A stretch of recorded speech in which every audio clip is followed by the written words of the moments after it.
Assalamualaikum warahmatullahi wabarakatuh. Bertemu lagi di channel ini, di channel Rahmat Hidayat Edi. Di sini saya akan membahas tentang materi tumbukan. Tumbukan, dalam tumbukan itu terjadi dua atau lebih benda. Maksudnya tumbukan itu hanya bisa terjadi kalau ada dua atau lebih benda yang berinteraksi, dan hukum kekekalan momentum itu selalu berlaku. Jadi hukum kekekalan momentum yang kita pelajari sebelumnya itu selalu berlaku untuk tumbukan. Nah, tumbukan itu ada tiga jenis. Nah, yang pertama adalah tumbukan lenting sempurna. Lenting sempurna berarti itu menunjukkan bahwa kedua bendanya itu melenting, tidak bersama. Nah, tumbukan ini memiliki dua hukum yang berlaku, di mana energi kinetik total sistem itu bersifat kekal atau hukum kekalahan energi berlaku, dan kedua benda itu berpisah. Jadi ada dua hukum kekalahan yang berlaku. Yang pertama hukum kekalahan momentum dan hukum kekalahan energi kinetik. Jadi itu dua yang berlaku pada tumbukan lenting sempurna. Jadi tidak ada kedua benda yang bergabung kalau dalam cerita tumbukan lenting sempurna. Nah, bagaimana kalau tumbukan lenting sebagian? Jadi kalau tumbukan lenting sebagian, kedua benda tetap terpisah.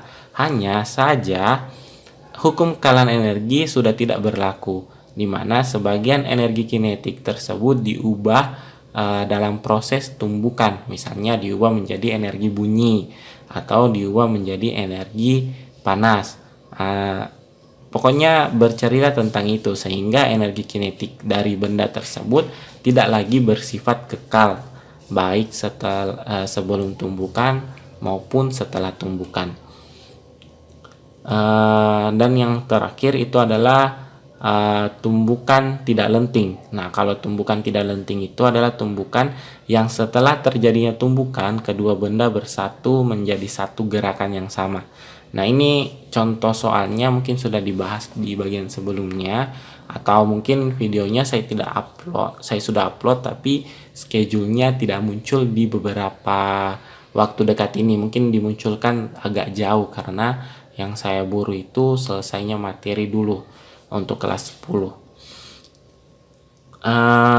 Untuk berikutnya itu cara penentuan koefisien restitusi. Nah, koefisien restitusi ini menunjukkan nilai dari tumbukan tersebut.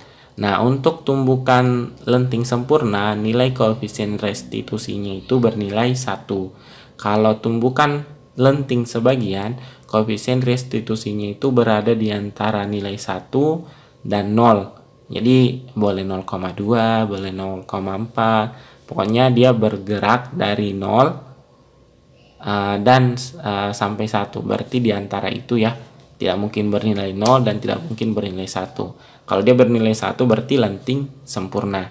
Kalau bernilai 0, nah itu maksudnya adalah tumbukan tidak lenting. Nah, rumusnya E sama dengan min delta V aksen per delta V.